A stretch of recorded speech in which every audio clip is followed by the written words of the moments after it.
Hello, this is Daniel Mart, and today I'm going to be doing an episode review. I'm gonna finish up my last few episode reviews I can do. Um, I'll get, I'll do, I'll get to that later, like at the end of this video. But there's a few episode reviews I can't do, so I'll tell you that why at the end of the video. So yeah, basically this one's gonna be for Gracepoint episode 10, the season final.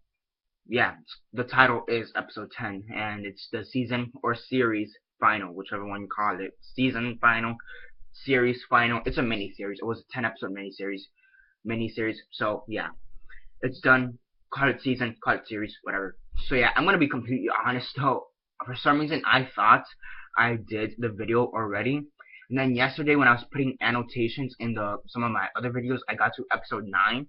I'm like, okay, put episode 8 annotation. I would look for the episode 10 annotation. I couldn't find them. Like, did I do it? So I just looked up all the videos I did for after episode 9. Couldn't find it. Searched up Gracepoint episode 10. Couldn't find it, and just went under my playlist for Gracepoint, and I couldn't find it. So yeah, I forgot to do the episode 10 review. Boing. So this episode came out like 2 weeks ago. Or like, yeah, 2 weeks ago, or yeah, or was it a week ago? And I think it was about a week ago. So yeah, whatever. I'm getting off topic. So yeah, episode 10, Gracepoint. My thoughts. Just a sec. So yeah, 10-second spoiler review for those who have yet to actually watch it. If you haven't already, stop the video, go check it out, and come back here and watch the rest of this review. 10-second spoiler warning as usual, starting now.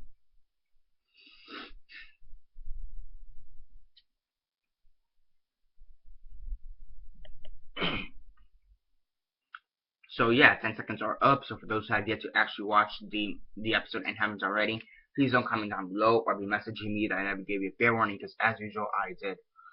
So yeah, yeah.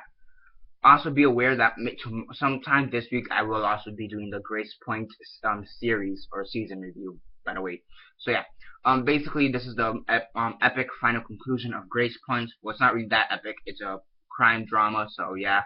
Epics are mostly for like action and fantasy, but yeah, but still pretty good series or season finale. So after all this time, we've been wondering who did it, who killed Danny Solano. I even did a discussion topic, doing that, who killed Danny Solano. I gave my top 3 options in order, which was not Tom Miller, Joe Miller, which was Joe Miller.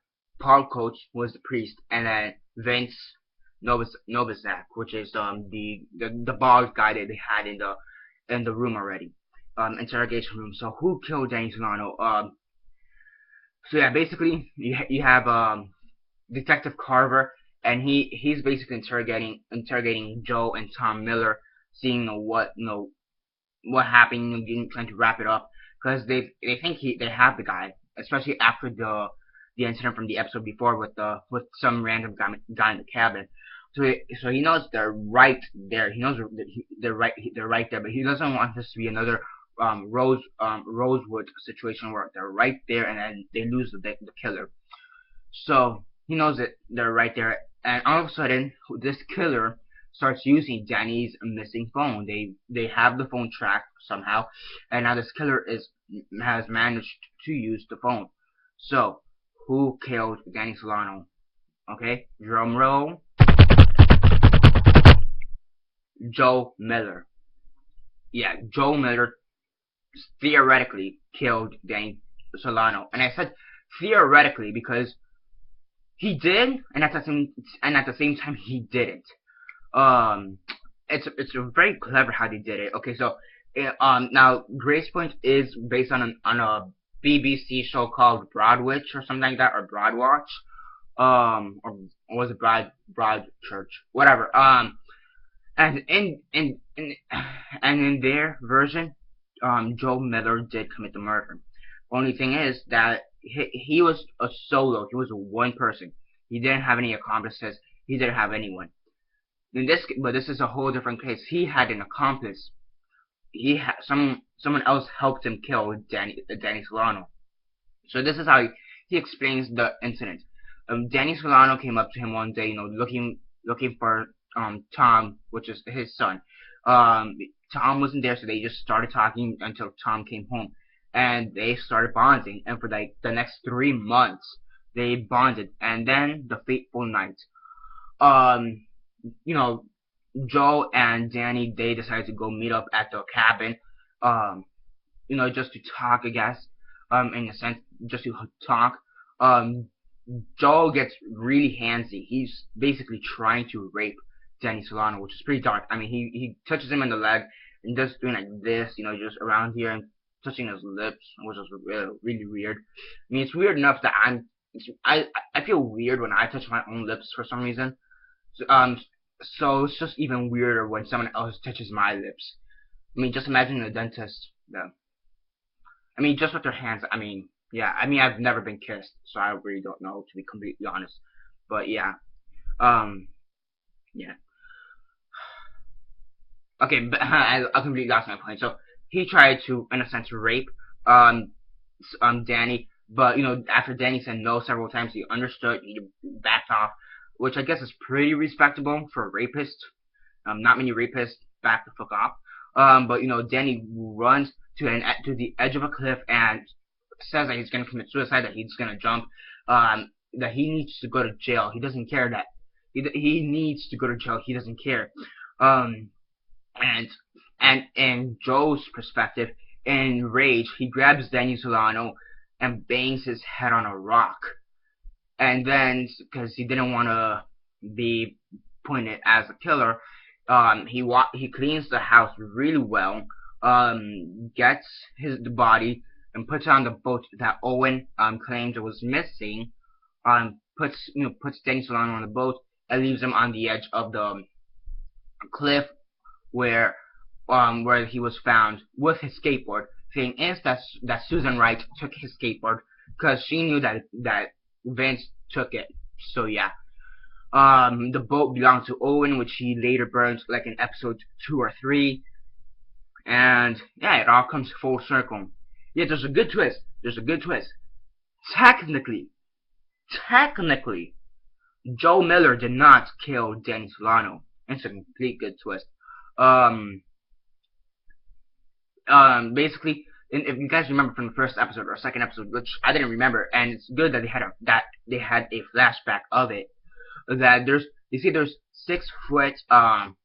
There's a shoe size there, 1 for 10 feet people. Like there's the shoe size. There's a shoe size of 10 feet, and there's a shoe size of 6 feet. Now I don't know exactly what Danny Solano's shoe size was, which is one of the things I was kind of wondering. But I like the way they did it. Tom Miller, Danny's best friend, was there at the cabin as well. Okay, so when his dad went off, Tom was still awake, so he went down and tracked his dad and found him at the cabin. He saw the whole situation, him trying to rape Danny, and in self-defense for him and his friend, he tries to tries to defend himself against his dad, with his friend. Danny though says, don't hurt him, and as he's turning back, he has the oar, like the boat paddle, an oar for like a canoe, and he accidentally swings at Danny, killing Danny. That was clever. I did not see that coming. I thought there's a possibility that the son could kill him. Because in my opinion, this had to be multiple people, 2 or 3 people at most. There's no way one person could have done it just because of the cleverness. So yeah, the fact that they did, the best friend as a killer, that was clever, and the fact that he hasn't been caught is even more. And I like the way how it just all got the mother and Detective Miller all fucked up, because now she lost her husband. She knows her son's the killer. Her husband's defending the son. And her best friend, which is Danny Solano's mom, Beth Solano, won't even talk to her anymore. And now it seems like a Detective Emmett Carver, may know because of the interview they had. One of the questions was, did anybody hit Danny Solano? And he says, no one else hit Danny Solano, which I found was weird at the moment. I'm like, else? I'm thinking maybe aside from his dad, nobody else in him. But I liked the inclusion, and it all came full circle. Overall, it was a great twist. Really did like it. I mean, I had some idea, but the way they did it was still good. It was good. Um, episode 10. What would I on a rate 1 to 10? I mean, it's amazing. It's just so good, well acted. I mean, it's well acted, well written. The twist was amazing. I mean, negatives. I mean, not that I could think of. I mean, there's maybe this one part. I swear there's this one part towards like the middle, which I found a bit weird. Just a bit weird. I don't know if it was just the content or just the way it was filmed because of acting or writing, but it was just a bit weird in my opinion. Aside from that, it was an amazing season and series finale. So on a scale of 1 to 10, 1 being the worst, 10 being the best, and 6 being decent, it's a 9 out of 10. It's great.